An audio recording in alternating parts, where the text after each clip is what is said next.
And everybody, welcome to another edition of Your Money Radio. Let's see here, in order of clockwise. In my view, I'm going to go clockwise. Hunter Mazingo, by the way.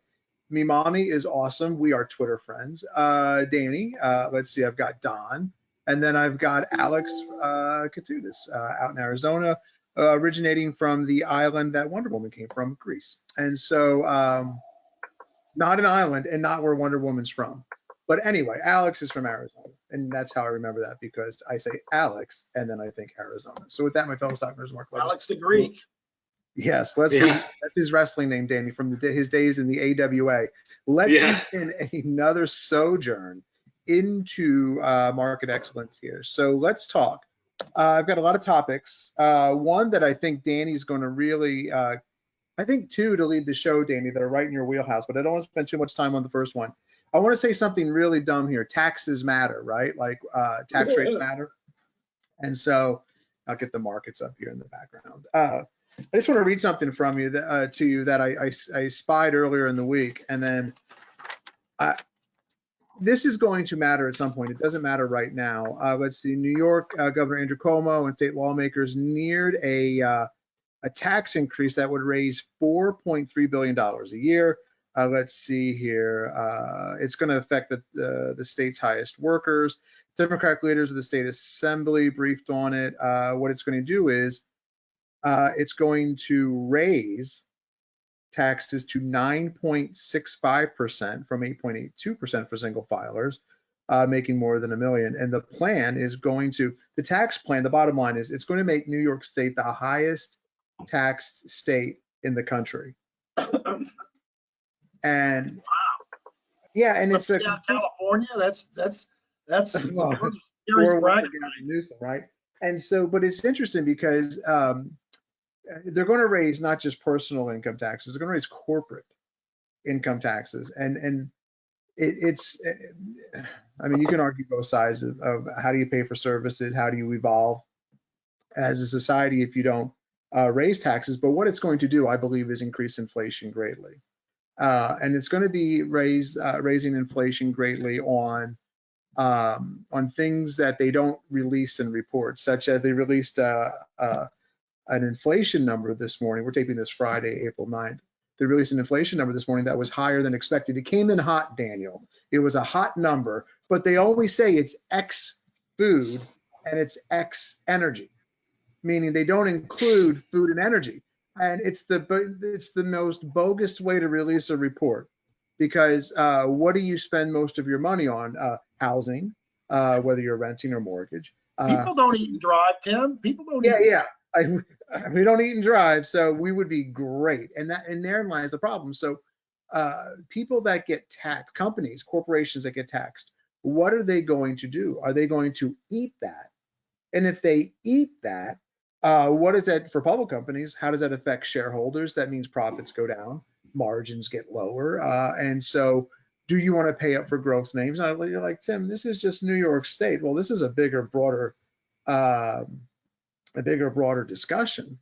So Janet Yellen steps out this week and starts talking about a global corporate tax, not a wealth tax, a global corporate tax, meaning a floor. So what Janet Yellen wants to do is collude. Now collusion and everything else, Daniel, is illegal, right? We can't fix the price of Christmas hams. We can't say 99 cents is the floor for Christmas hams. But if we want to get all the nations on board to say, hey, we got to tax corporations at X amount of percent together, what do you think the world's going to do, Daniel?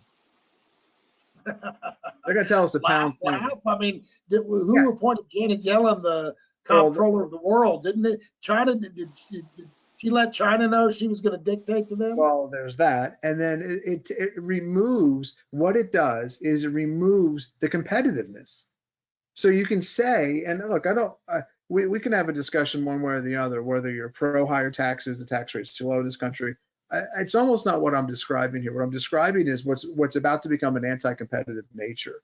And so if you're a company that wants to set up shop in New York, do you want to go to the highest taxed populace? Do you want to go to the highest taxed corporate tax rate in the country? And the answer is no. And someone's going to email me. And let me just stop you from emailing me right now. well, Tim, they've got incentives for corporations and taxes. How about we just get rid of all the loopholes, right? Like, how about we just eliminate all that nonsense and we just figure out what the real fair tax rate should be? And someone's always going to be the highest, right? No matter the lowest of the low is still going to be the high. You know, like we could drive this thing down to 0.01% tax rate and someone is going to be the highest. And so keep that in mind as well. I've got that thought. But what you have developing here is anti-competitiveness. And so I think, and there's a lot of reasons why the market could have rallied this week, but one of the reasons I believe is critical in this, especially with the tech rally, someone might say seasonality. I really believe it's that it was President Biden's willingness to listen to Joe Manchin and entertain that the corporate tax rate doesn't have to be 28%. And if that comes down, what is it right now? 21%, Daniel, I believe? You mean for corporate? Thank you, Don. Thank you. It's 21%. And so if they find middle ground at 25%, that's probably doable. That doesn't shrink margins that much at corporations like Amazon and you know, and other likes of AT&T or whatnot. And it doesn't make America perceived to be that anti-competitive. But think about on the global stage, where does the people who have money, they put it to work, right, in terms of risk. And so if you want to know why there's a plethora, like this is going back to a theme Alex and I have been discussing, which is IPO process loosely, Alex, on the IPO process as Coinbase on the 14th is going to direct list, which by the way, that's going to double in a day, right? Like you saw Coinbase. Or they're going to open it up. It's going to be double from the pricing. Yeah, absolutely. It's the fund, they get in before everyone else. Oh yeah, and so the reason why so much money's been able to be put to work to startups, rightly or wrongly, like there's some startups that shouldn't be funded, and people lose their money, and there's some like Coinbase that have been absolutely just awesomeness for not only consumers, access to crypto markets, and potentially for investors. It's because of the low rates, right? It's because of the liquidity that's sloshing around in dollars, and it's made America a hotbed of what? Competitiveness. Like we are competitive on the global stage of churning out market wanting startups.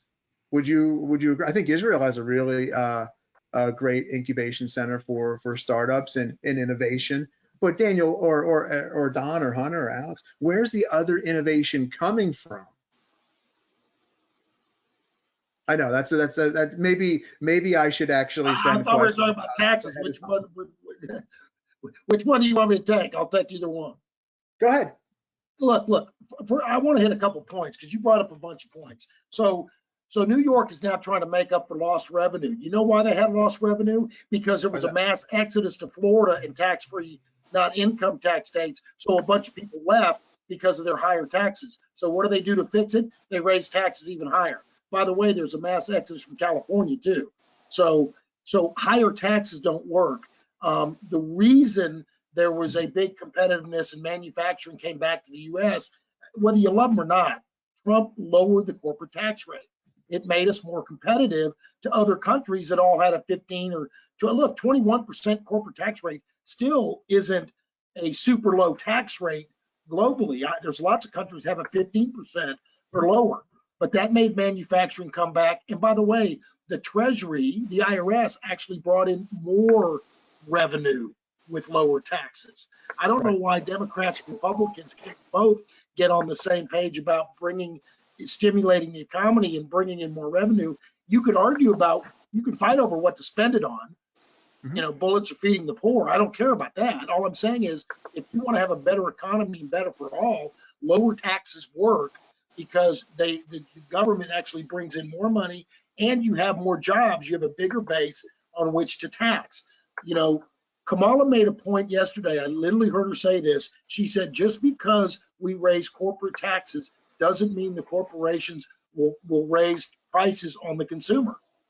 Who do you think pays the corporate tax? Look, a corporation. But that's no different. Hang on, let me finish. Corporations are a business, okay? Sure. Taxes are just a thing like rent, payroll, anything else. If they can't make a profit after paying everything, including taxes, they go out of business. People are out of work, no more jobs. So the problem is, that's just a pass through to the individual, to the consumer. Corporate taxes are kind of an illusion. It's the same thing though, Daniel, with tariffs. Oh yeah, I'm not arguing that. Yeah. I mean, I kind of, that's a harder one because you're trying to get everybody to have a fair playing field. Right. If everybody was on the same corporations that page. are, yeah, the companies that are taxed or tariffed, they're going to pass that on, which the tariffs, by the way, haven't gone away. And this is kind of what I'm driving to in terms of anti-competitiveness. No one's reduced the tariffs. And where you're seeing that, let me take you to lumber. Lumber has more than quintupled this year, or last year to this year. You can go to lumber futures. You can just go to your local Home Depot. Garbage wood, like flake board, is quadrupled in price from a year ago. And those tariffs that we put on Canadian lumber are having a massive effect in terms of price and availability for the housing boom that's taking place in our country. And why, Daniel, is there a housing boom in this country? Low rates. So the barrier, low rates. And so the tax, if you want to think of higher rates as a tax against people who want to buy homes, think of it that way. You lowered rates. And what do you have? You have this booming construction economy, right? You need manufacturing to make the parts. Then you've got this this labor part of the economy where you're going out and actually building things. And then you've got this economy centered around service, which services the people that are actually making the things. And so like 7 restaurants, when one company comes into town and, to support all the workers there. And so, yeah, it all has an effect. And let me show you something that I actually didn't believe when I was just coming on board here with you guys. I was like, well, what's Canada, right? So Canada is just, we have a global audience. So if you don't know, Canada is just to the north of the United States here. And so I just at the top, just Googling tax rates Canada, their federal tax rates, 26% from 98,000 up to 151. And then it got me thinking, well, that's not fair. What are the federal tax rates here in the States? But it's more like, what are the province taxes? So like, I was just talking about state taxes in New York. And the state tax, like they get you at the county level, they get you at the state level in California, and then they get you, of course, at the federal level. And so I'm like, well, what are the taxes in Montreal? So you've got this 15, 20, and 26% rate federally in Canada, and then you go to Montreal, and it's similar numbers, and it's like that. So now you've got twice the taxes. Don, I got a little static coming through. Just let me mute you real quick for a second, see if it goes away. It did. It went away. I'm sorry. Just unmute yourself when you want to come on board. But now you've got a tax rate at, if you make over 100,000, you got a tax rate at 25, 26% federally and 25, 26% in the province. How long do you work in Canada right now to just pay your taxes? To July for income taxes. If you pay all the other taxes, it's about November. And that's why they're not a booming economy. Well, maybe they're not a competitive economy to the United States. Maybe they're not a competitive economy to the startup world. But look, some really great companies are in Canada. Shopify is out of Toronto. You've got back in the day. Well, BlackBerry's come back on board, right? Like they've got some security stuff that's taken hold, and the Reddit crowd seems to like them. You've got Lululemon, which is a retailer, but in terms of scale, where's the innovation that's coming out from Canada? And is it this causing that? It's something to think about, because it won't take effect tomorrow. Like anything we're talking about right here with taxes, unless somebody comes up and says, hell no, it's 28% or higher for the tax rate, then you'll see it start to affect stocks. But I think the bullishness that you saw was the willingness of the current administration to say, yeah, it's debatable. We could come and meet in the middle. That Joe Manchin fellow might have a couple good ideas. And settling potentially on a 25% tax rate isn't, even though it's only 3% lower than 28, it's still not 28. And that might make it good enough Good enough, Daniel, to, Well, I'd like to jump in one thing that I think is real key. are you going to kill my mojo with the one thing? No, not at all. It's gonna, Yeah, it's okay, gonna, well, it's gonna okay. jump on. I agree with you that the couple percent is not a major deal. But one thing they were kind of throwing around is saying they were going to take away the surtax exemption. So like that rate in Canada, it was a 15% for the first 50,000, and then it was like it was graduated up. So for small corporations, it's 15% for the first 50,000, and then it goes up to 25, it goes up, and then they recapture it with a higher rate for large corporations to come down for that blended rate. If they make it a flat rate where all of a sudden those small companies are going to jump up and they go from 15 to 26, that's where most of the jobs are created. So if you hit small and mid cap, they're going to have to leave that graduated scale for small businesses. Otherwise, it could still sting, even though it only seems like it's 3%. And there absolutely is inflation, and our economy here in the United States is incredibly sensitive to that.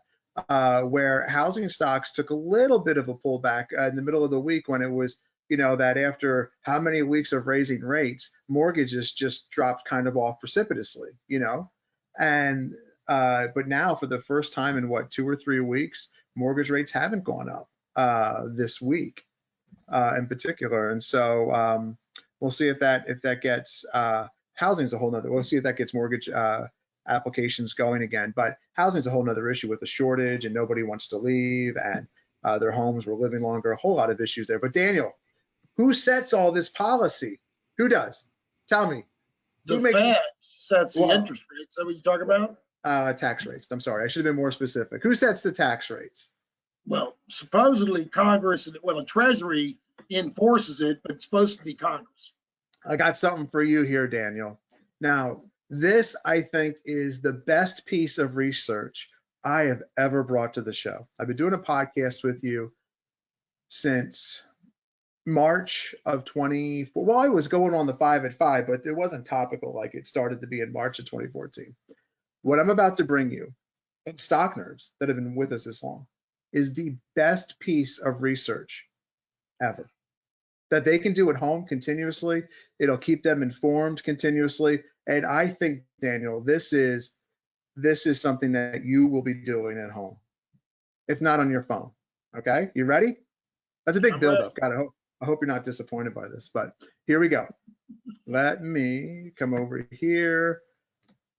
Daniel, we can now track what Congress is buying in almost real time in the Senate and in the House.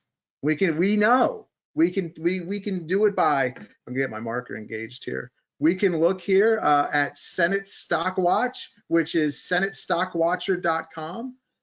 We can go by date, we can go by day, we can see the tickers they're buying, we can see the senator metrics, we can review all the daily reports for those of you that like to engage with data and put it into Excel and not manipulate in a bad way, but massage it. Raw API. There isn't anything we can't do with this site, Daniel. It's open to us. So I thought it'd be real interesting because we always, the commonality is to accuse that the senators are inside, because it's not illegal for the senators to trade, right? Now, inside trading is illegal. Insider trading, it should be a criminal offense, but it's not. Because they get briefed on things and they can take action. That's not necessarily insider trading, is it, Daniel? It's absolutely insider trading. Why don't they just eliminate stock trading and just have them be able to buy? That's how you know these guys aren't really that smart, because instead of being worth 10 or 15 or 30 or 40 million dollars, they should be billionaires being able to trade on inside information they know about the past, and they still aren't. They're not. I mean, come on. Wait till I show you Pat Toomey. Hold on a second here, Daniel. So look at this. Pat Toomey's from Pennsylvania. So look, this site, this is being built by one individual. It's pretty cool. He keeps adding on to it. So January 1st through April 8th, the Senate, just the Senate, has made 109 trades. And they, now these are buys and sells. Look at that number, man.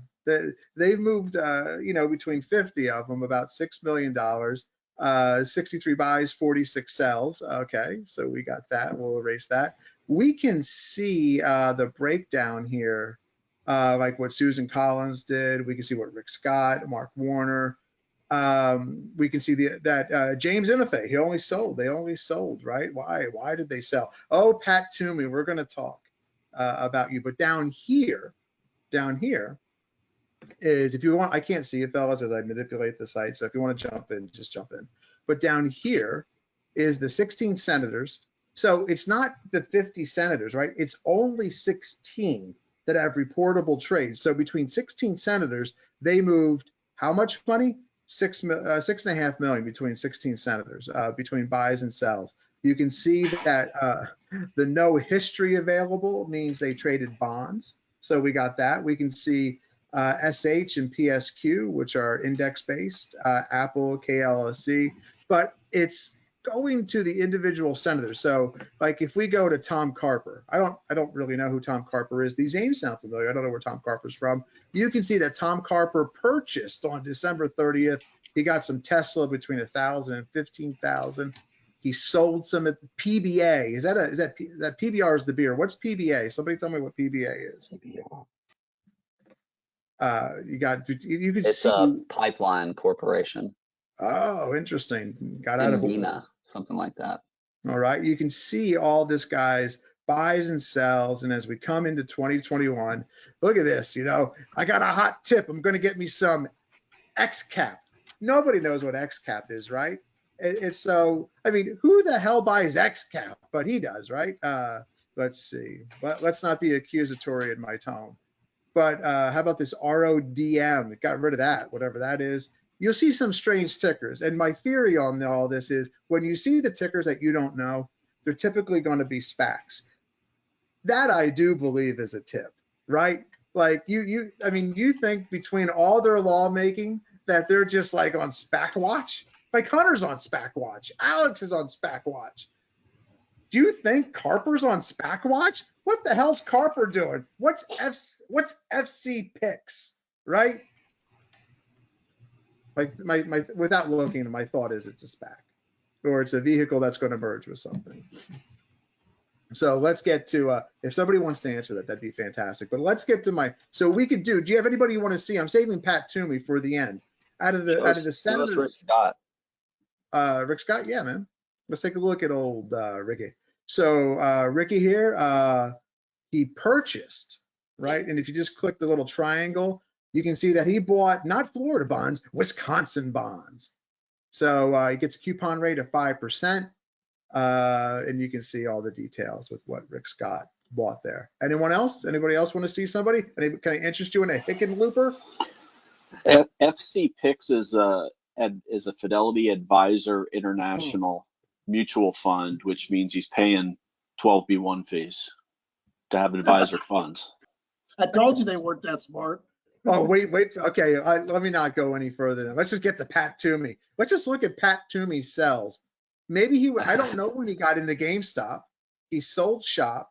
He bought Game again. It's just the reporting. So he bought Game on the 27th, sold Game on the 28th, full sell of Tesla on the 27th, bought Penn on the 9th. That's Pennsylvania, man. He's on Reddit. Toomey ain't making laws. He's on Reddit. I wonder if that's around the time that GameStop was getting kind of talked about it on the Hill in Congress. Pretty close. I can look. Can you imagine? Susan Collins leans over and she says, I've heard from my grandkids this GameStop is big. And Toomey's just like, yeah, baby, let me buy some. Anyway. He sold on the day that GameStop almost hit 500, which is January 28th. He bought on 127 where the low was 250. So there's no telling what price he bought and sold at, but he bought again on 100% return if he timed it perfect. But he's too busy making laws, Hunter. How does he have time for this? Oh man, they were investigating GameStop and the others. They could say a few words, knock it down, and then buy it back and make it go up. Daniel, you bite your tongue. That is the esteemed senator from Pennsylvania. There is no way in God's green earth that the esteemed senator from Pennsylvania would ever say something and then go go buy it on the dip, would he? Okay. I think they're all in on it.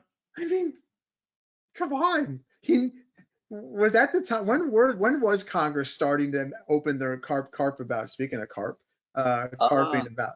I mean, it's right near the end of Right January, there, in January. beginning of February. Yeah. He did before GameStop came, when they started talking about it, he didn't even know what the hell that was, I bet. I'm thinking he might have never shopped at a GameStop. But anyway, so that's the Senate, right? You can do anything with this. You can see Pat Toomey, 60% sells, 40% buys, and there he is with his dollar amount, 5 transactions. So interesting though, that 109 trades. The senators is 109 trades active, you think, for 16 senators? I don't know. I don't have nothing to base it on. 3 months. It's 3 pretty months? inactive. Yeah, Pretty I mean, inactive for you. The average, so it's, let me, now this is a little bit of older information. It was only like about a trade or two a month per senator. You take, 109 most, divided by 3 months and 8 out of days. 51% of Americans, roughly 51 to 53% of Americans that own stock. Most of them own stock through 401ks or IRAs. They don't touch an individual trading account. They don't trade. Most Americans don't trade. Most Americans are not Alex, Hunter, Danny, or Don. They don't step into the markets. They literally just, now they're managers of the mutual fund trade, but the average American doesn't trade. I do think we've seen growth in that capacity over the last year, just with, the Dave Portnoy, the DDTG, all that stuff. I do think that persona or perception has changed a little bit, just from more people.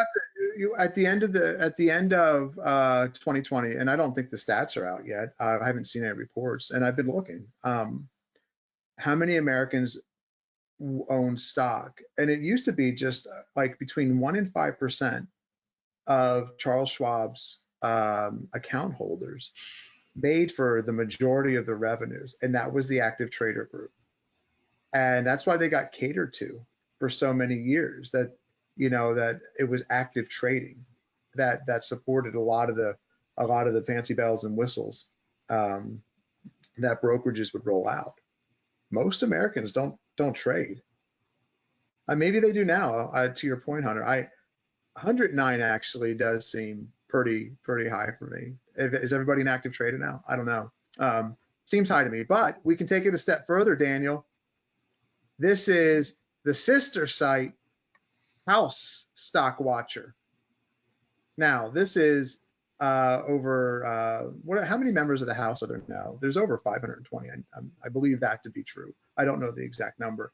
But so you can go back to Senate Stock Watcher if you want. Now, you can't do on the House Stock Watcher site, you're unable to get the summary of how many trades, okay? But you guys want to pick a state? Danny, where do you want to start? California. Are you in for a treat, my friend? So let's get California. We're going to click on old California, and it's going to load. And now we're going to see, Hunter. Now, let me just, hold on. This is a little bit longer of a time frame. This is from guys, this is not planned. This is completely on the fly. We did not. Q1 of 2019 to quarter. Now, I can't turn off that hover, so I'm going to try to approach from Q1 of 2021. And I'm going to leave it there for 1 second. And the top name, the Honorable Alan S. Lowenthal, 75 transactions in Q1. Like, just look at the highlight. I can't move the mouse or it'll come off the pop-up bubble. I see a 188 down there. Do you see that? I can't read the name. Oh, Rohit Kahana, 188. That's Q1. Now, someone might say to me, Tim, is this actual? Like, did you make this state? Look, I'm taking House Stock Watcher at its word that it's an honest site, that the information being presented is valid. So I'm not. It makes perfect sense. It's right before the big $1 trillion stimulus is about to get passed, come out. Danny, 188 trades in Q1. How many gotta trades? load up the boat, baby. Got to load up the boat. How many trades is that a day? Come on, We're spending $2 trillion. We're about to pass it. We know we're going to pass it. It's nuts. And so you go to quarter one, but just cost averaging their biweekly paycheck, our tax money, and look at quarter one on the left-hand side of your screen. Quarter one of 2019 has a bunch of zeros. Okay, go to quarter two. Oh, go to quarter two. Bunch of zeros. Show us 2020. Okay. COVID. Here we go. COVID. Lowenthal, quarter two. Well, let's go quarter one. Let me go quarter one of 2020. Lowenthal, 102. Look at that. Rohit Kahana, 0. Peters, Pelosi, 11. Let's go. Let's just slide the old bar over. Quarter two. We're talking stimulus, baby. Kahana still hasn't gotten the gain. He's got a 0 there. Peters 17, Pelosi 9. Lowenthal. I think Lowenthal works at freaking day trader, man. He's a day trader. He's not making laws. This dude's just trading all day. He's got his laptop in the chamber. You think he's reading the bill? He's on each. Lowenthal 110. Lowenthal 66. Kahana. Where's Kahana? Kahana's not even on here now. But Kahana, man, Kahana this quarter. Yeah, he poured it on. He's like, I'm not getting burned again. Last time we got a stimulus bill this big, market took off. And, I mean, 100, how many trades was that? 188, what was it? I think so, yeah. How many trades per day is that? Somebody tell me. I mean, it's like 2 per day if you count regular days. If you're just talking trading days, it's probably closer to 3 to 4. Exactly. And so you can scroll back up here and you can see representatives by number of trades performed. And Lowenthal's leading the pack here with 487. Let's see if Kahana shows up here. I don't see him yet. Cox. Let's see if Cox got some big trades. I can't tell where Cox is because the hover over isn't. Oh, Kahana, 188. Pelosi, 30. Logren. I don't see where my Cox. I can't get the hover over to work. But over 1,100 transactions since quarter one of 2019. Move, Daniel. They compiled between buys and sells almost just over 74 million. Ro Kahana calls himself a progressive capitalist. He sure is taking the capitalist part of it seriously. This site is so illuminating. He really called himself that? Yeah. Oh, Don, I believe that. Yeah, you're just reading that off his website, right? Yep. Yep. I mean, this is ridiculous. Oh, you know what? Let's play the game. I'm a fascist libertarian. Who is the most? Look at you, Danny. Dan, I think that's the quote. That's the quote of the show right there, probably. Yeah. Dan, that makes about as much sense as the other one. So let's do this. Let's play the game. Give me the state where you think the most anti-competitive, anti-capitalist congressperson lives. We'll take a look and see if they're trading, and then we'll do the California. Yeah, well, we're California would be my first. Yeah. See. Oh, New York. Let's go to New York. Yeah. Let's go to New York and see what's happening. Even Washington. Here's New York. Well, that's not state. DC or state? State. I don't know if they have territory. Oh, Washington State. I got you. Okay. Let's see here. 86 transactions, moving over just under 2 million. 4 buys, 80 sells. Interesting. Only 6 representatives are reporting, and I don't know if AOC is in here. Let's go down here. Mahoney, no, she's not even listed. That's on brand. That's very smart of her not to be on this report. I mean, that's a heady play by old AOC right there. She is on message, on par. Whether you like her or dislike her, that is on brand for her. Who's Jacobs? Jacobs with 32 in quarter one. Quarter two so far. Mahoney, let's see. Let's do the Hunter test. Give me quarter two of 2020. Mahoney was 7, quarter one. Now, New York State, not really a lot of action there. Alex, you wanted to see Washington State. Okay, let's do Washington State. That's where a lot of big 87, whoa, $60 million moved between buys and sells. 2 representatives reporting. Oh, sweet Jesus. Just 2? God, who do you think they are? Like 2 representatives moved, like they can't be. That can't be. That 2 representatives? I don't think they have to. I think this is voluntary. No, reporting's voluntary. Reporting's not. Hold on. Watch this, Daniel. I'm going to click. What is this? I'm going to go to the upper left-hand corner because I think it explains this. What is this? Okay, we're going to read this together. With the recent acts, so violating, okay, incumbent congressional members being investigated for potentially violating the SOC Act, this website compiles this publicly available information, easier to digest than the original PDF source. Members of Congress must report periodic reports of their asset transactions. This website is informative to aid in transparency. We don't manipulate, censor, all data is transcribed by our community of distributors, which you can join. And I'm glad they finally have to report it. Yeah, so they've got to report it. And let's go back to Washington State.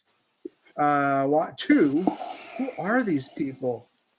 Who is Susan Delbene, Don? Who is Susan Delbene? No idea. Monstrous.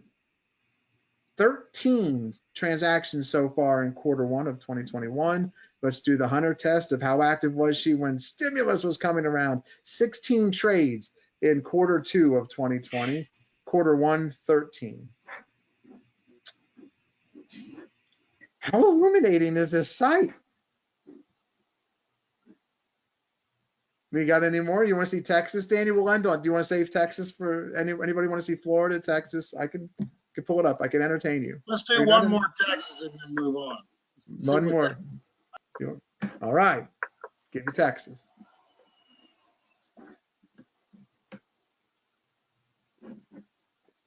$454 transactions, moving almost $27 million since the quarter began in Q1 of 2019. More buys and sells, only 6 are self-reporting. So that does beg the question. I mean, why are only 6 self-reporting? Is it the honor system and nobody follows up on this? Or are they just doing TSP, which is a great plan, by the way. TSP is a fantastic plan. If you're a federal employee, TSP is a marvelous plan. I don't know any of these. Why is it marvelous? They've got like one choice in stocks. Those fees are so low, and you can trade in and out of it. When I was in, there was no restrictions. I loved it. The tax and advantages to it. I traded in and out of TSP all the time. It was fantastic. It was a lot. They negotiated. I don't know if it's changed since I was in the Marine Corps. They negotiated the lowest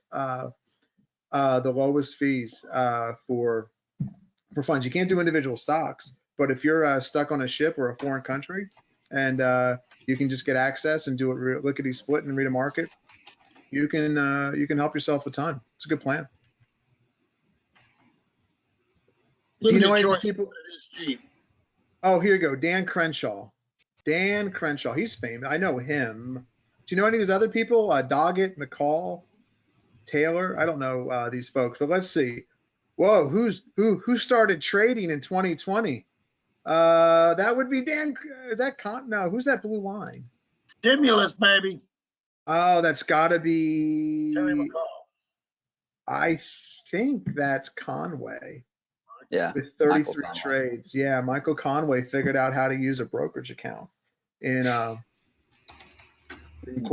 Robinhood.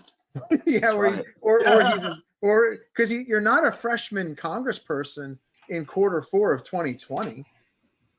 You're a freshman in Q1, not Q4. Lloyd Doggett. Wow, somebody figured out how to trade. And let's see, Conway. What are Conway's trades?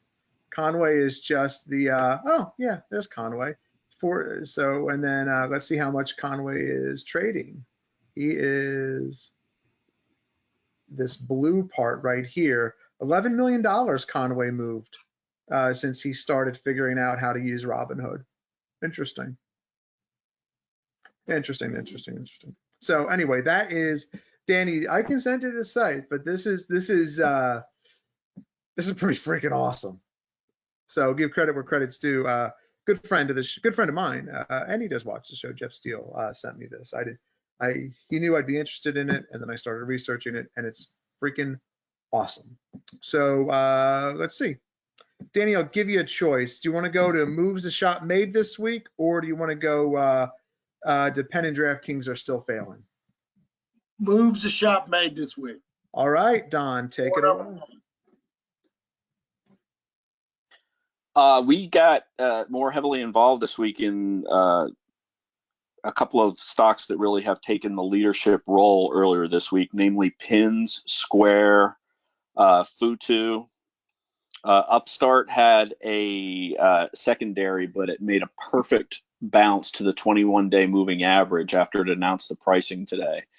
And that was about as low risk an entry in a stock that has relative strength of 99 across all three time frames that we track, 12 month, 6 month, and 3 month, that you find. That I'm referring to Upstart when it comes to that. So very constructive action this week in the market for growth stocks. A lot of them are, this is like week 7 to 8 since the correction in growth stocks, and a lot of them are firming up the right sides of their bases. Some just aren't coming back, and it's becoming very clear what the potential leaders are for the next leg up and which ones are just going to fall by the wayside. Awesome. All right, Hunter, you want to take us through, by the way, I wasn't joking, Hunter. Me mommy and I are Twitter pals, and I enjoy her tweets. I believe it, man. Which kudos, by the way, because my parents would never get on the Twitter. You know, like my dad would ask where he found that on the internet, and I'd be like, oh, you have to go to the website. It would confuse him greatly. So kudos to me mommy. What you got, Hunter, for some research? Well, first, just to circle all the way back, in relation to inflation, I have a little question for you guys. So I recently, Wednesday night, went to Five Guys. I'm not sure if you guys have ever had it. Great burgers, great fries. The best. I want you guys to guess how much a bacon cheeseburger, a small fry, and a regular drink cost me at Five Guys on 15. Wednesday night. It's going to be $14.85 to $15.75. $16.80. Easily $15. Damn. What'd you say? Why did you only get the small fry? Well, small is not actually reflective of still a massive amount of fries. Not for Don. That's perhaps. Did you get bacon? Oh yes, bacon. How Bacon. much was it? I didn't hear you. You broke up when you said it. 1763, I believe you said, Hunter. Yep. So not that that's indicative of inflation, but I mean, let's just pause there for a ridiculous. second. At what point does the burger become unenjoyable at 1763? Well, Never. first let me say this. It was still immaculate. I enjoyed it, but at the same time, I was like, I really wish this was like $10 to $12. Like you would think, like a burger, fries, and a drink shouldn't cost you $20. I disagree. I think it's unenjoyable. Like I don't know what makes it that good. And I've had really good burgers at Five Guys. There's a local place here in town that charges similar to, if not more. So since we're on the topic of inflation, Hunter, you're too young to remember, when you weren't even born yet. When I was in high school, you could go to like a GW Juniors or whatever and have a meal for $2.50. You can get a burger, fry, and shake. And the little higher end stores, like the equivalent of the Five Guys, that would be like $4, $5. So now that's what inflation is. Well, I remember just like 10, 12 years ago, Five Guys being $8 to $10 for that same thing. Everything, and so everything is expensive. My replacement for Five Guys is Whataburger. That's actually about $10. Look, I like the burgers. Now, granted, not I like even close. After a night of drinking more than I normally like them. Whoa! Me mommy's on here. What are we doing, Hunter? That's okay. Whataburger is pretty good for what do you think he was drinking with? Look, now she'll appreciate this. Maybe I shouldn't say it, but I will. She actually had her first shot in her life not very long ago. and she's figured out she likes pina coladas. You can do a shot of pina colada? No. She likes pina colada. I can't remember what her first shot was. She was with my mom and her sister, but Had to be she'd never Fireball. taken a shot before, and I was like, "Look, you got to take a shot. I don't care." Firefall.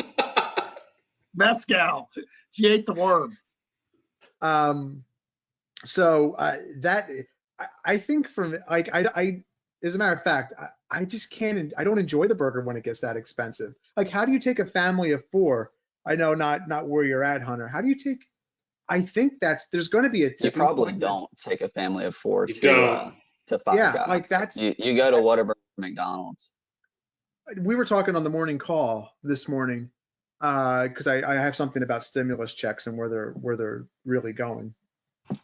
That doesn't, like, what's Shake Shack doing? SH. Let me look at Shake Shack. They're pretty similar in regards to price. I mean, it's probably about the same. Five Guys is goated. They're the best. In my opinion. I like I've Shake only Shack. had Shake Shack once, but I like Shake Shack. They're just different burgers, though. Yeah, they're totally I different. I like Shake Shack. I just know that it's like the movies. How do you when you it shouldn't cost you $100 to eat at Shake Shack for 3 or 4 people, but that's It what is you, about 100. You're right. It is. Yeah. For 4 and people. it's burgers. This isn't like this special cut of beef. Like I'm not wired this way, man. I used to cut coupons with my mom. I still cut coupons. Like I'm not wired this way. We got it. Like I've got a coffee subscription to Panera. I think it's the best thing ever. I'm going to single-handedly put Panera under or cause them to undo the coffee subscription. Like it's on the way home from daycare, picking the kids up or dropping them off. I'm there every day. I am. Did your parents? My mom used to bring this yellow box to the supermarket when I was a kid, and pull out like a wad of coupons. I don't see people doing that anymore. Oh no, they do On it. their phone now. Yeah, a lot of them are doing Oh, that's a good point, Dan. I used to clip them with my mom. Like and I know it's what it costs. Like out here, like I really enjoy barbecue, and like barbecue for 2 pounds of barbecue, and like not heaven forbid somebody out there in listener land likes Dickies, but it's Dickies is the Burger King of barbecue. Burger King, I think Burger King sucks. That was my go-to spot when I was younger. Yeah, but you're older now and you know better. Rudy's pretty good. Yeah, it's like I used to drink Mad Dog 2020, but I ain't there now. So, I never did that.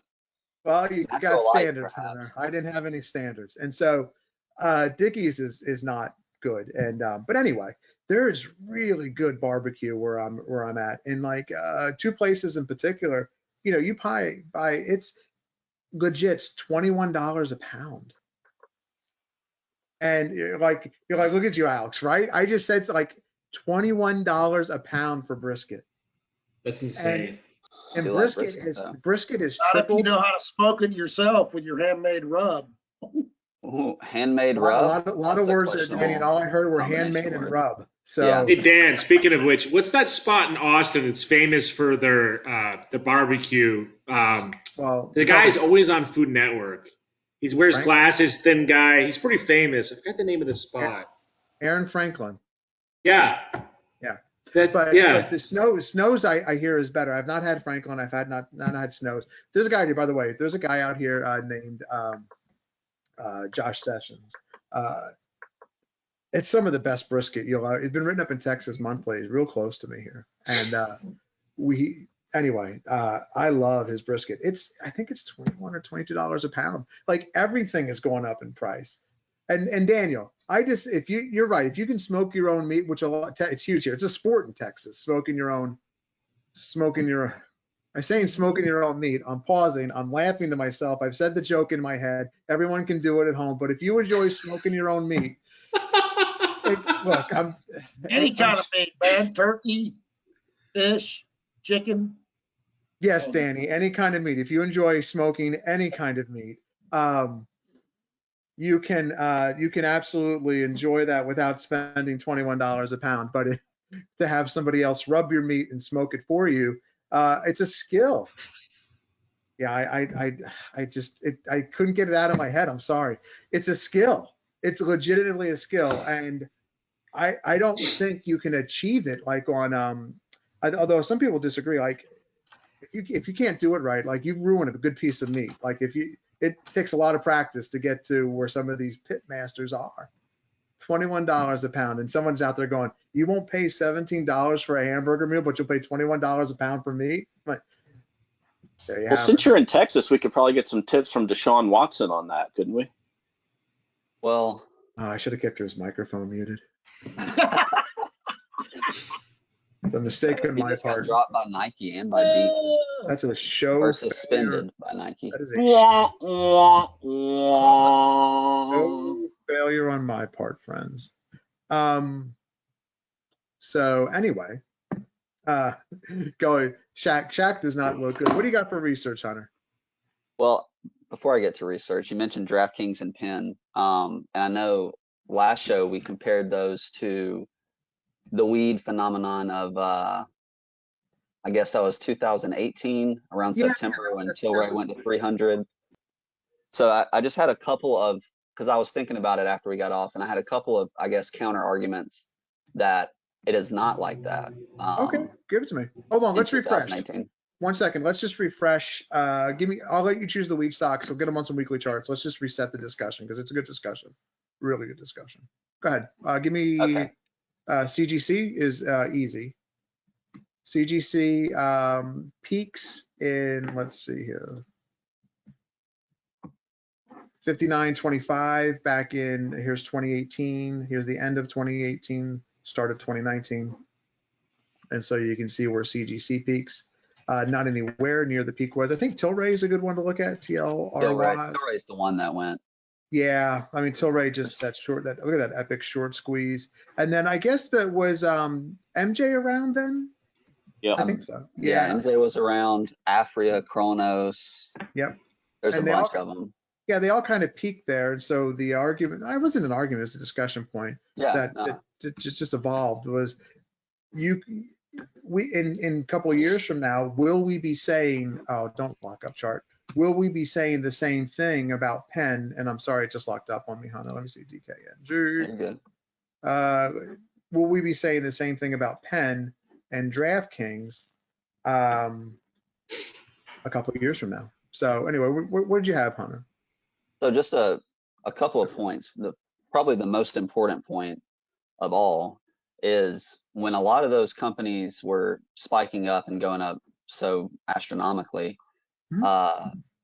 they had little to no revenue at all. I mean, most of those, we were on the cusp of legalization in America. There was only a few states, if that, maybe Colorado and maybe one or two more. But they were pre-revenue, had like little to no revenue, whereas Penn has plenty of revenue. DraftKings is probably going to do $1 billion in revenue this year. So I think it's a difference between it was extremely speculative with the weed stocks at that time, and not that Penn and DraftKings aren't speculative now. They have extremely high valuations, but there is significant amounts of revenue underlying those valuations. And secondly, Penn is profitable. None of those companies are profitable or were profitable, and I think none of them are now, at least the big popular ones, the Tilrays, the Canopy Growths. So that's the two primary points. And as well, you've got more institutional sponsorship and fund ownership with Penn and DraftKings and MGM. And that's the other thing. MGM, Caesars, those are big companies that have been around for a while, that have physical locations, they generate profit. So I think, have they possibly ran up a lot ahead of, the future of sports gambling? Sure. But I do think there's more legitimacy to their actual business, their revenue, their potential profitability than the weed stocks have or had at that point. So that's pretty much my main point in regards to that discussion. I just was thinking about it after we got done. I was like, well, they have a lot of revenue, and the weed companies did not at that time. It was way, way ahead of the weed movement. Look at this. This is a chart of you can combine. If you look in the upper left-hand corner, you can combine. Well, what's that? Yeah. It's Wynn plus Caesars plus MGM. That's a real nice looking chart there. So you can create like your own little mini ETF. Yeah, and you can trade it too. Like you could go in. Really? And you could do it in interesting ways in Thinkorswim, where you can go in and buy times 0.6% of win times point. I never knew that. Yeah, you can do all that. But if you want to see like combined of pen plus DKNG plus SCR, I guess is kind of close to that now. That's really neat. I like that. So you could do a pairs trade where you're long the 3 strongest names and then you short the 3 weakest names. You can do a bunch of that stuff. Yeah. That's cool. Thanks. Yeah. So yeah, and you mentioned that they're still failing, and like Penn certainly is. It's having a tough time getting back above. They're moving averages. They're hovering right there around 100. But I think I made this point on the last show. You can look at, so like Penn peaked on 315. I think DraftKings is pretty much going to coincide with that. Pulling up DraftKings now, right around the same date, 315, 320. So one thing to think about or consider with these stocks is from February 16th to March 15th, March 20th, the Pinterest and Snapchat and Roku and Tesla, they had already corrected pretty massively, while Penn and DraftKings were holding up really well. So in my opinion, I think they might just be earlier in the base building phase and might be lagging behind some of the Penns, the Square, the Roku of the world. Sure. And then perhaps they just need more time. But I do think, like for DraftKings, I think that 58 to 60 level is really important. And for Penn, obviously, the 100 level is really important. And it wouldn't surprise me if they just kind of consolidated a little further and then ultimately started to hook back up maybe in the coming weeks. Why did Illinois take away mobile sign up? That's a really big deal. Me and Don talked about it. It's so allegedly that's how it was designed to be pre-COVID, right? Is the only reason they had allowed it to go on like they had is because of COVID. And now that COVID is somewhat going away, we want to go back to how we initially intended it to be. But surprisingly enough, the market didn't seem to really care about that, which I was interested to see on, I guess, would that be this Monday? Yeah, because it came out on Friday night or Saturday? Saturday night, yeah. That's when Portnoy did the emergency call. Yeah. But the market hasn't really, or these stocks haven't really gotten impacted extremely negatively thus far. But New York also, and this is interesting from New York's end, so they said they're going to legalize online sports betting, but there's only going to be 2 vendors, I believe. And so basically they're taking in proposals from DraftKings, FanDuel, MGM, Rush Street Interactive, Penn on who the best organization or company is to meet their needs, who has the best infrastructure built, who's going to generate in New York the most tax revenue, et cetera. And so it'll be interesting to see who wins that RFP. And I've read that they believe DraftKings is well positioned to capture one of those spots. So we'll see. I mean, there's a lot of interesting stuff. Why not allow happening. everybody in to compete and give consumers the best pricing, the best of everything? That's a good question. Because politicians are crooked. New York States. I was going to say how many donations? See, this isn't an argument, but these companies to see who's going to pay them the most. That's exactly it. And I think there are absolutely no consultants in the part of this that recommended that they take the action that they took. Yeah. Yeah. So they want money. It doesn't look like other states are doing it either, at least this far. We know what they are. Now they're just haggling over price. Yeah. Yeah. And so this is going to hit their bottom line because the New York model, how many states do not have legalized? Texas is one of them. How many other states, Hunter, just roughly? Maybe 30, 35. So I know we're in the 15 to 20 range now. Every state follow the New York model. Let the politicians get their coffers built up and allow too. It's the government picking winners and losers. All the other states should become as corrupt as New York. It's the states allowing winners and losers. I don't think that's why people are voting with their feet, and there's a mass exodus out of New York. Well, they just drive over to New Jersey where you can get them all. Which DraftKings is already in New Jersey. Penn is too, obviously. So is Penn, yeah. And so, well, no, is Penn in New Jersey? Penn's in New Jersey, right? No. No, they're in. No, they're not. They're in Pennsylvania. Yeah. Well, I thought there was one more state. I think they're in Philadelphia. No, that's not a state. I'm trying to think. I watched a Portnoy video the other day about it, but I don't know. Maryland proposed essentially unlimited vendors and unlimited registrations online. So Maryland's basically said, yeah, well, it's fine. It'll be the wild, wild west, and we'll just generate as much money as possible from it.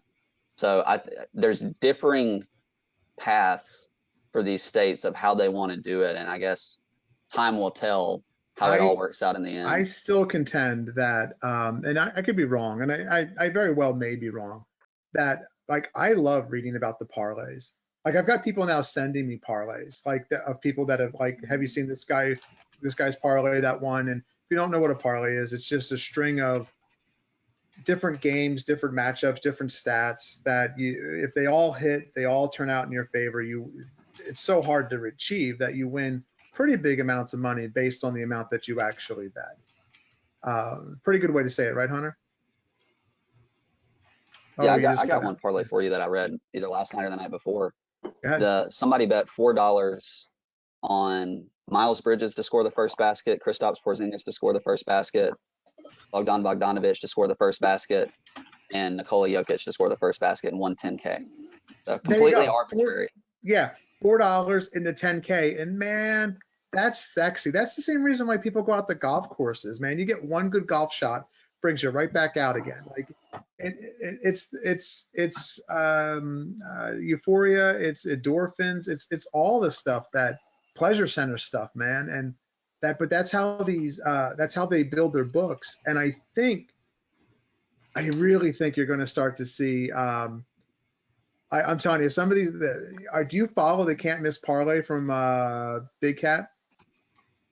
I do. I follow Big Cat and PFT. Yeah. And Portnoy and Ravel. I follow them all just because it's interesting. Like it's so interesting, and enough of these are going to. I mean, they just don't hit because the odds are so ridiculous. It's like playing roulette, and you put $10 on 33 for 10 spins, and you hit one, but in reality you've made $50, but you feel like you're big.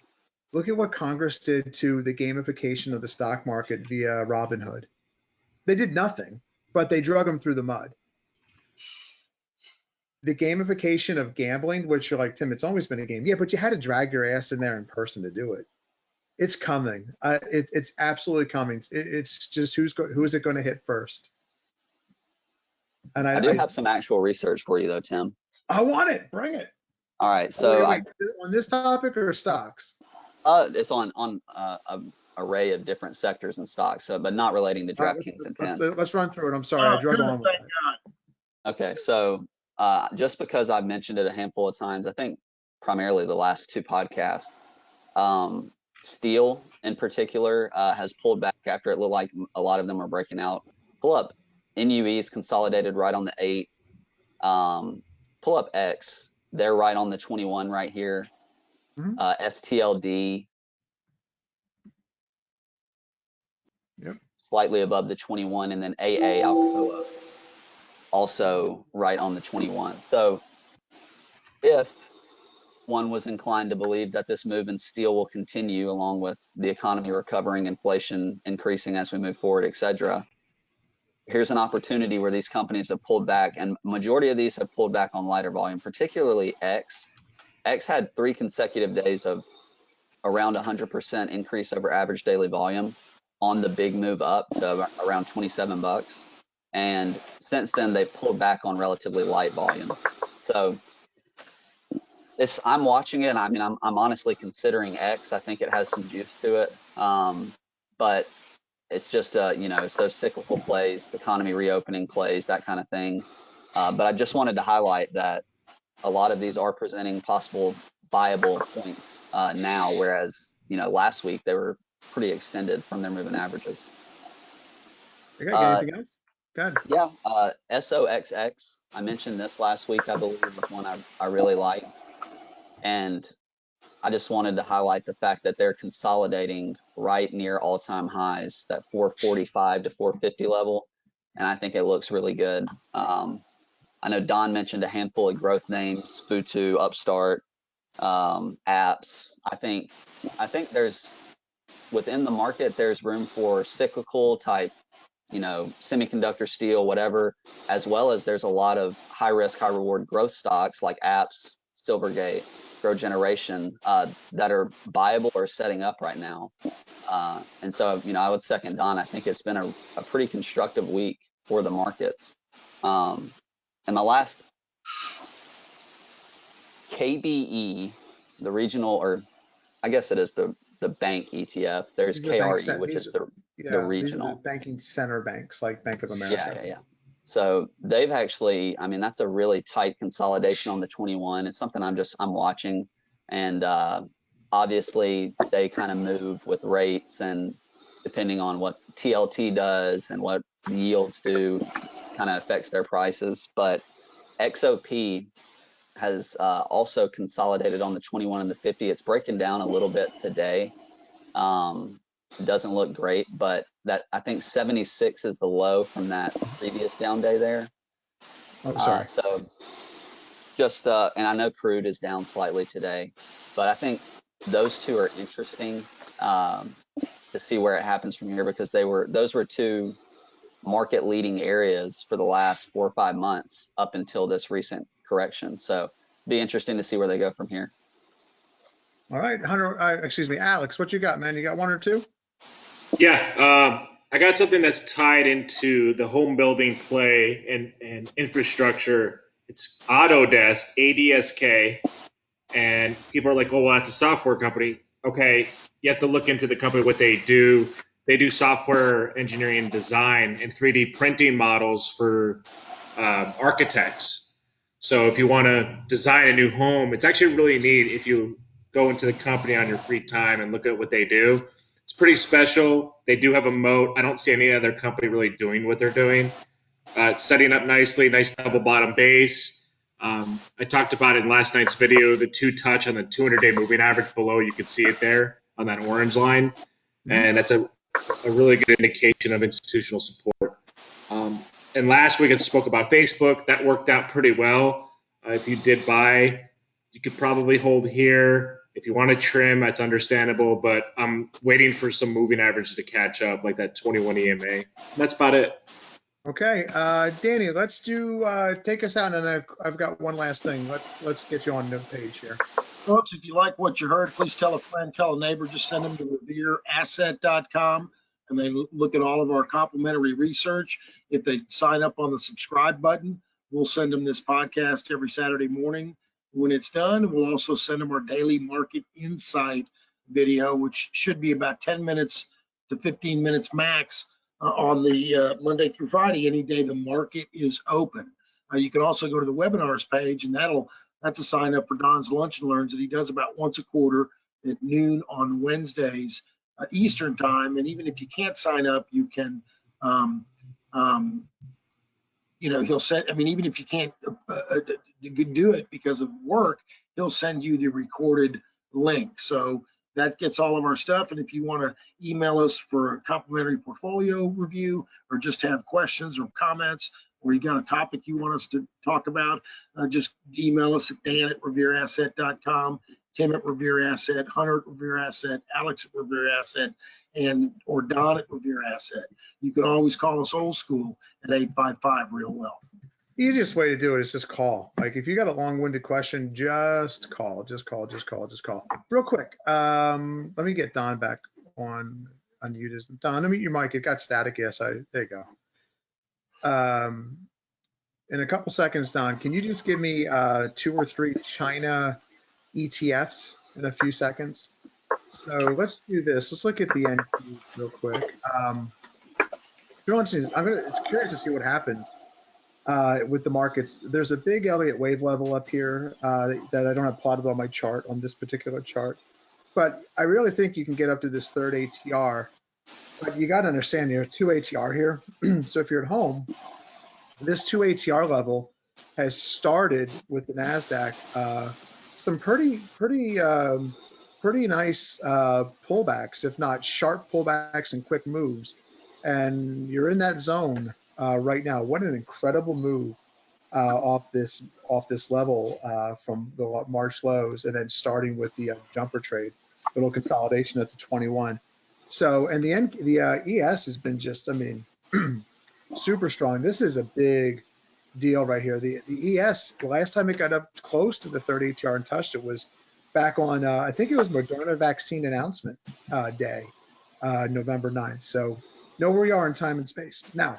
Yeah, both of those, that's a very important point, Tim. Both of those charts that you just showed, it's an exception that you get above the 2 ATR level on the indexes. Alex made his video debut last night. For anybody that hasn't seen it yet, definitely check that out.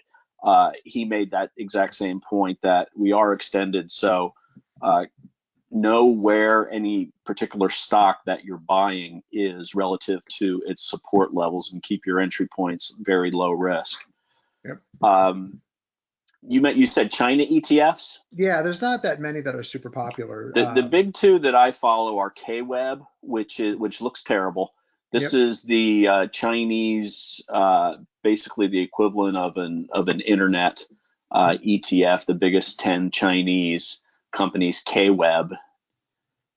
And so we'll look at those here in a second. But this is what a lot of people wouldn't expect. So 60 billion U.S. stimulus windfall is heading China's way. And so you don't have to read the whole thing. If you want this research, by the way, stockers, you can always email me or just find me on Twitter at TJ Razor. I'll be more than happy to send it to you.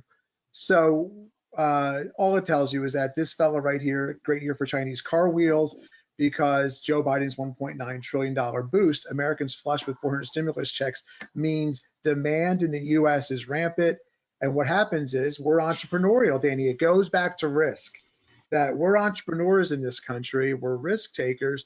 And what do? We take that stimulus money and we send it to cheap producers overseas to bring product into this country in an effort to sell it. And this is what's super interesting. So the U.S. fiscal boost will bring huge spillovers for the global economy, especially China. The world's biggest exporter, about 360 billion of the stimulus package will be spent on imports, according to Allianz, with Chinese likely to take in 60 billion over the next 2 years.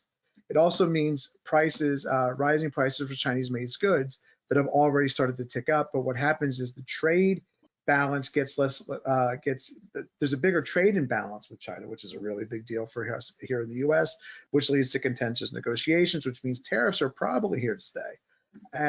But the Chinese economy could, because of our stimulus, the Chinese economy and GDP could expand this year to the tune of about 9%. Nobody's thinking that. Wow. Nobody's thinking that. And so is the opportunity in China. And the answer is, well, based on the KWEBs, like if you look at BABA, well, are a lot of people going to Alibaba to buy that? That's not a good looking chart. It's a daily chart of Alibaba. Clearly not a good looking chart. If you go to JD, let's look at JD. That's a good retail one.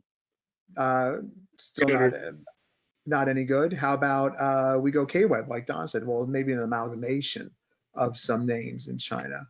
No, not that very good. If you go to MSCI, which is supposed to be a little more international flair, but the top companies in MSCI are actually American corporations, so they're not international flair. MSCI has a Chinese ETF, and it doesn't look good at all. But ASHR is the companies listed only in China, and that does not look good either. But there's a lot of geopolitical stuff going on over in China with them from a privacy standpoint, and also threats of delisting in the U.S. are still very much so. Still out there. And so as we look to China, as we look for stimulus, like where's all that money going? Where's it all heading? Most of the conversation is centered around it's heading to U.S. companies, and it's going to benefit the Shake Shacks of the world with simple purchases. It's going to benefit Walmart with other, it's going to be spent here in the U.S. It's just not the case. It's amazing how entrepreneurial we are, and what we're going to do with those checks. And I mean, that's a lot of money being sent to China. And they only get this data because what happened the last time. It's because of what happened the last time. So if anybody wants this research, you are absolutely positively more than welcome to it. And so China's exports are expected to grow 16% this year compared with 3.6 last year. So with that, fellow stock owners, Mark Lewis. One quick thing, Tim, can we follow up on a chart that you brought up last week, the U.S. dollar? Oh yeah, let's take a gander. And you mentioned that it was about how it was up at the +3 ATR, or maybe it was the +2 ATR. And that was a good call, nice pullback, and that certainly helped stocks this week also. And TLT or TNX, bring up any of them, they're finding TLT can't get above the mean, which is the 21E also on a regular chart. And so there's a big battle going on at that level with interest rates. Interest rates obviously being the inverse of that. This 21 is the pink line. If you were to get 2 closes above the 21, there's a really good chance that TLT, in terms of bond prices going higher, gets to this first ATR, which is, like someone might say, well, 130, let's just call it 140. 138 to 140 doesn't seem like a big move. Look, that's a huge move for TLT. That's a big move for bonds, and that's really bullish for equities. TNX, since TNX peaked up here at the 3rd ATR back in the middle of March, it comes down, doesn't even get to the mean, and it's just finding support at the mean. If the TNX is to move higher, you'll see if this TNX in the coming weeks explodes higher, you'll see equity prices most likely fall. They don't have to, but most likely fall in terms of tech or emerging growth. And then you'll see the plays that Hunter was talking about, the new cores, the X's, cyclical type names probably start to move back higher and reclaim their old highs. Great point. Yeah, overnight and at the open, rates were ticking up, and that impacted the Qs at the open, but they've dropped as the day has gone along on Friday, and now the Qs are at right near their high of the day as of 1:46 p.m. Eastern time. And so if you want to track that at home, on Thinkorswim, it's ZN/ZN. This is a daily chart, and you can see, even though they're negative, but you can see that little wick at the bottom. They come up off the lows, and bond prices going higher is bullish for equities, even though they're basically, this is still a move in bonds, and it's all algorithmic trading. And so just be aware. Great points. So with that, fellow stock owners, hope that helped. Hope we educated you. Hope you had a good time. And we'll see you next time on Your Money.